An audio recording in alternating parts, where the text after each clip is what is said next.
Come closer. The shadows have missed you, and tonight they have a new story to tell. Welcome to Scary Stories After Dark.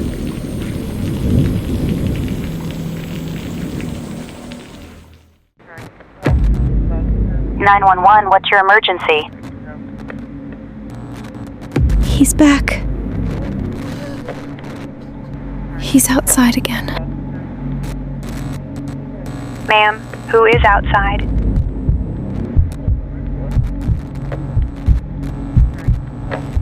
The tall man. Can you tell me what he looks like? He's standing at the trees. He's too tall. Ma'am, are you alone? What is your name? It's Marlene. No, my husband. Oh, God. Marlene? He took the shotgun. He ran after him. He ran into the trees. Marlene, listen to me. Officers are on the way. I need you to stay on the line.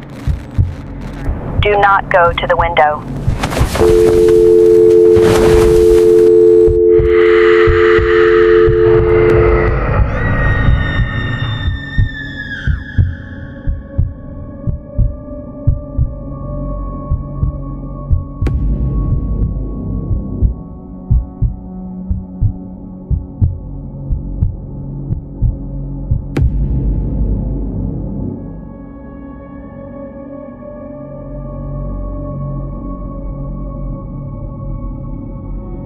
In October of 1998, Black Pine Ridge was the kind of town where people still left their doors unlocked.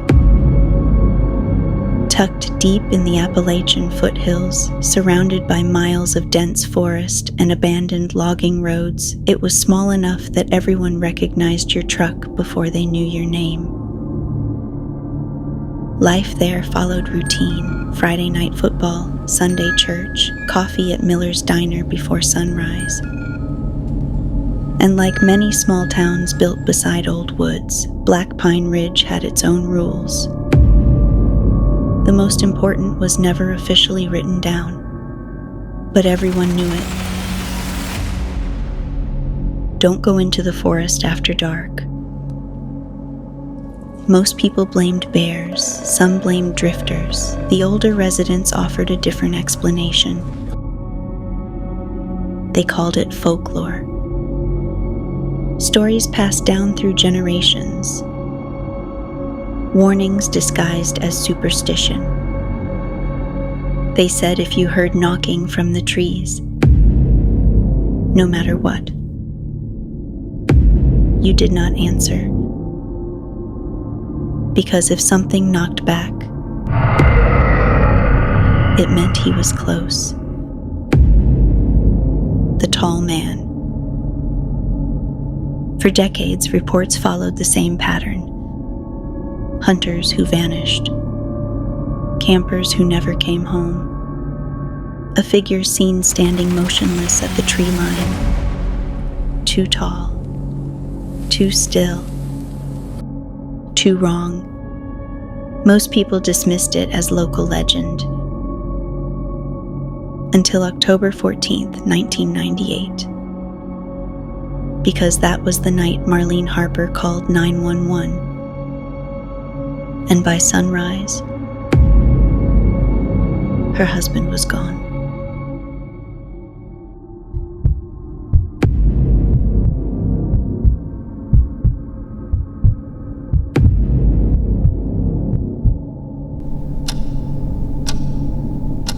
Tell me about Marlene Harper.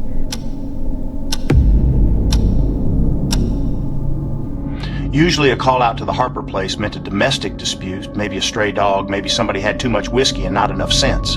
But that night was different. I heard Marlene Harper's voice on that dispatch tape, and I knew before I even pulled into that driveway something was wrong.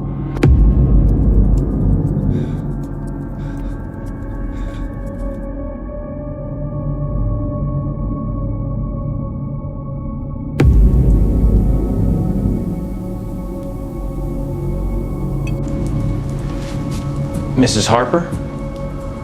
There. He was right there, just standing there. Who was there, Marlene?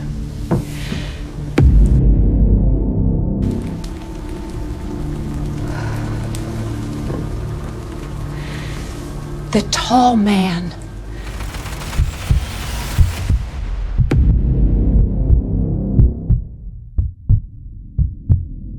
The final discovery came just before noon. Roughly 30 yards from the creek bed, searchers found a pine tree with fresh damage nearly 8 feet above the ground. The bark had been torn away. Fresh splintered wood. Deep scoring that looked almost like claw marks. And caught in the broken bark, long strands of coarse black hair. Not fur. Hair. Too thick for deer. Too coarse for dog. Too long for bear. Samples were collected and sent for testing. No conclusive match was ever made. One volunteer standing nearby said something no one wanted to admit out loud. It found him first. Reporters that were first on the scene noted the feeling of being watched. They documented that it felt like they were standing inside something else's territory. And whatever lived there had been there long before them.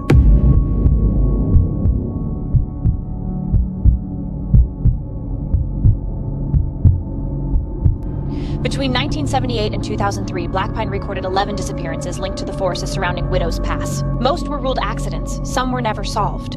Locals noticed the same pattern. The missing were almost always last seen near the tree line and almost always after dark.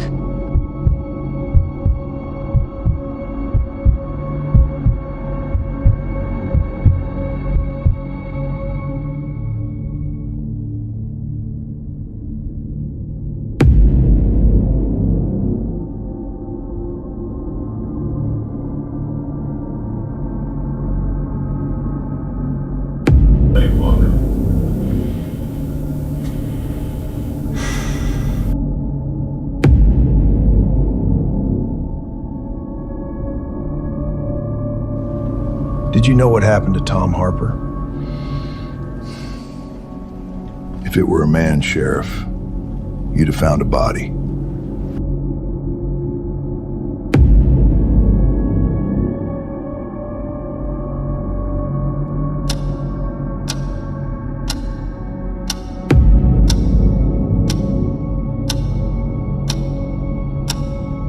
People in town like to call me crazy. Makes them feel safer. If the old man in the woods is crazy, then maybe the woods are just woods. Maybe the missing folks got lost. Maybe the sounds at night are just animal standing 78. That was before I followed him into Black Pine and learned the forest keeps what it wants.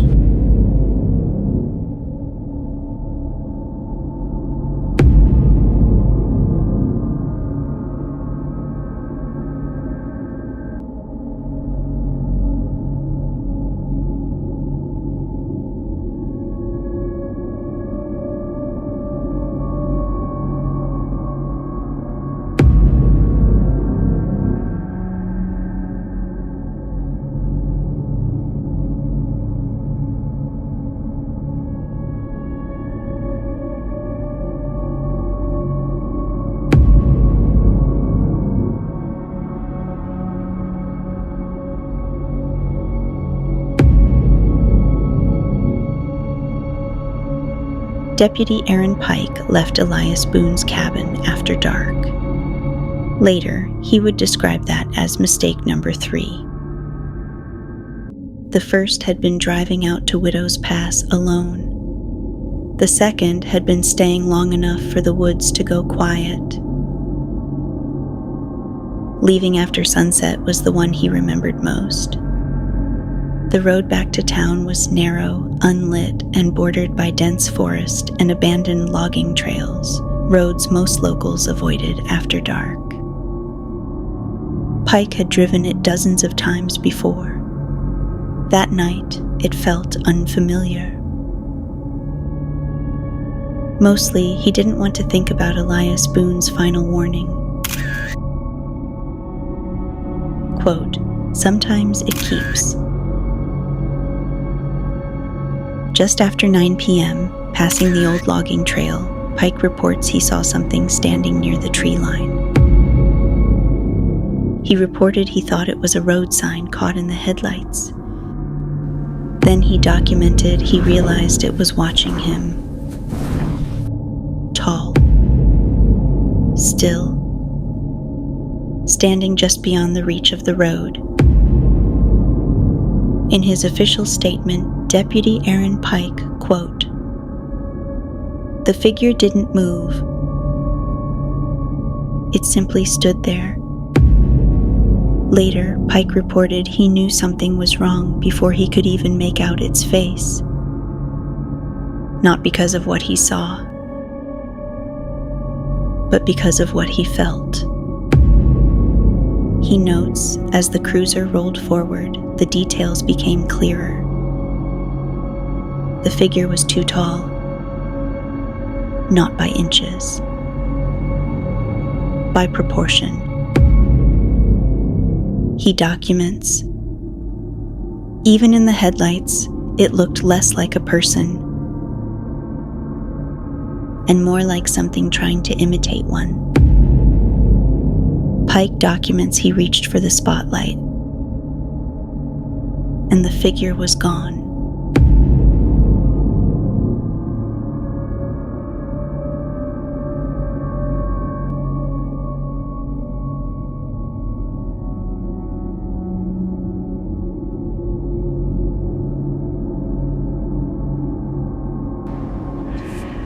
People around here don't like talking about Black Pine after dark. They'll joke about it in daylight, call it old mountain nonsense. But once the sun goes down, nobody laughs. I've lived here 42 years, and I'll tell you this, every few years someone goes missing near Widow's Pass. Same story every time. They say they saw someone standing near the trees. Tall, just watching. And then they're gone.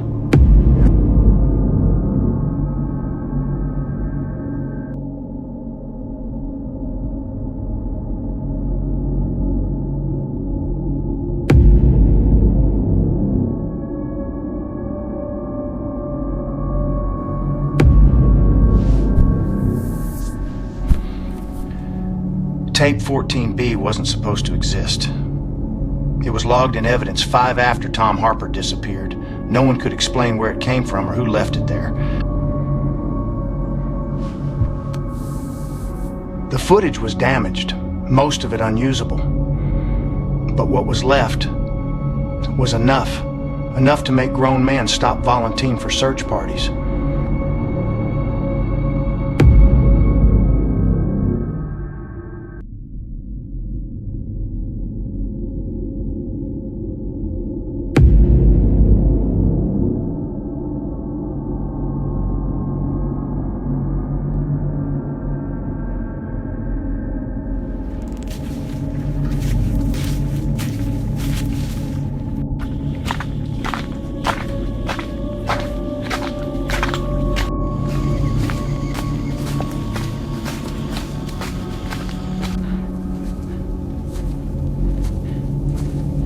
Get murdered out here. I want evidence. Dude, stop filming and help me with the tent.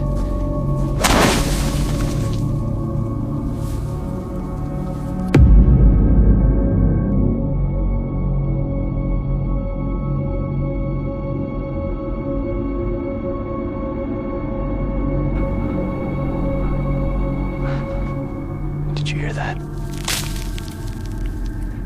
It's probably a deer.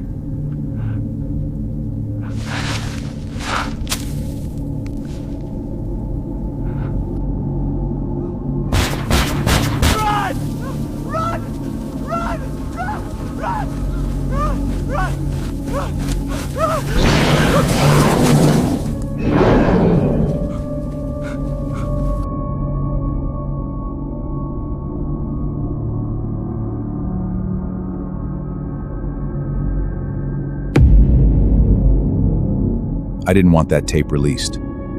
Not because of panic. People panic over rumors all the time. But video is different. Once people see something with their own eyes, you can't put the fear back.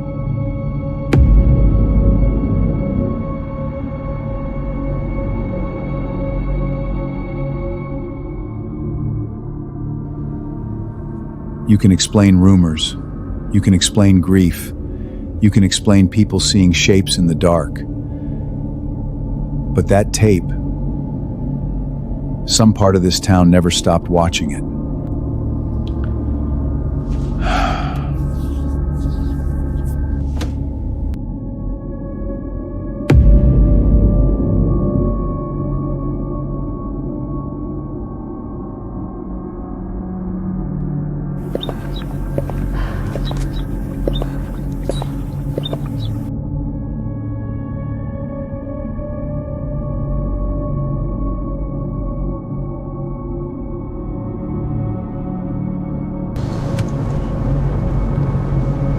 When Lily's car was found, what was the first thing that told you something was wrong? The silence. The silence? What stands out to you about that night? Out here, even at night, you hear something. Crickets, wind, dogs barking from half a mile off. That road was dead quiet. What did you find when you arrived? Her car was still running, driver's door open, purse on the seat, phone still inside. People don't leave like that. What makes you think they won't just stay put? Not unless they leave fast, or something makes the choice for them. Something makes the choice?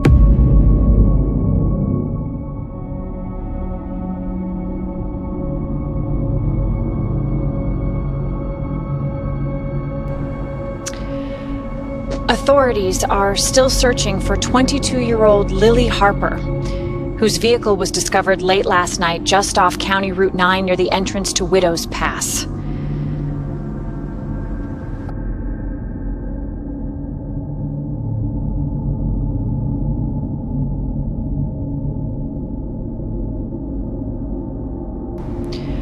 Her car was found unlocked, driver's side door open, purse still sitting on the passenger seat.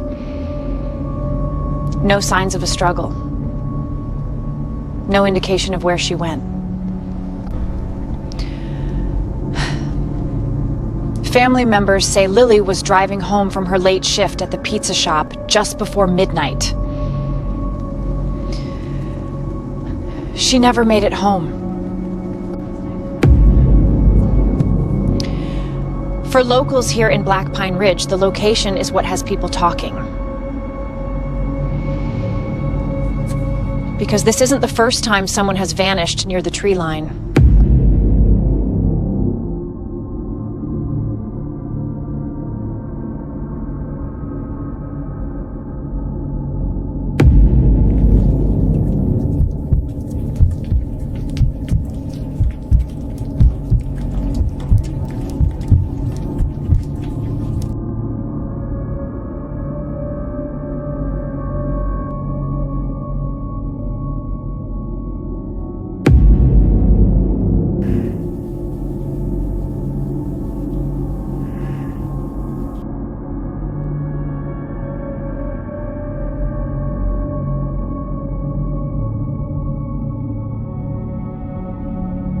Do you think Jason ever left those woods?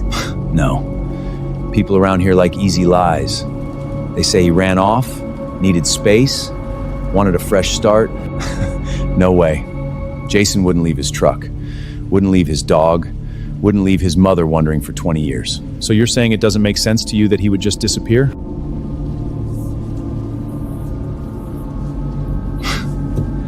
Something happened out there. Everybody knows it. They just sleep better pretending they don't.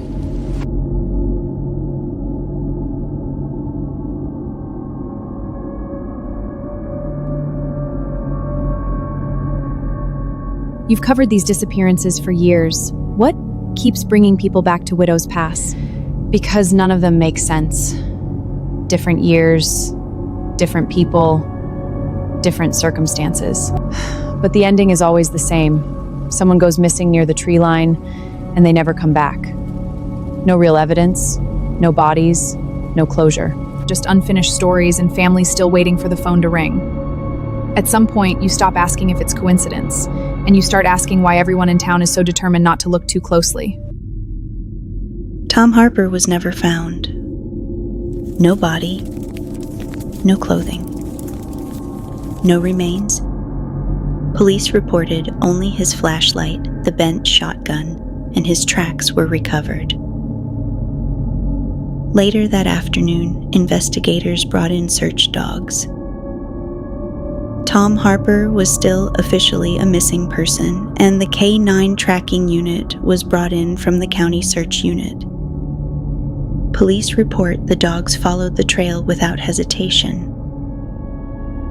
They document they picked up Tom's scent near the Harper property and tracked it through the same stretch of forest where the flashlight and shotgun had been found. But when they reached the creek bed near Widow's Pass, handlers reported the dogs stopped almost immediately. All three refused to move deeper into the woods. Locals would later say the dogs found the same boundary everyone else had spent years pretending wasn't there. Deputy Aaron Pike called it the moment the search stopped feeling like police work. And every one of them reached that same line in the trees and refused to cross it.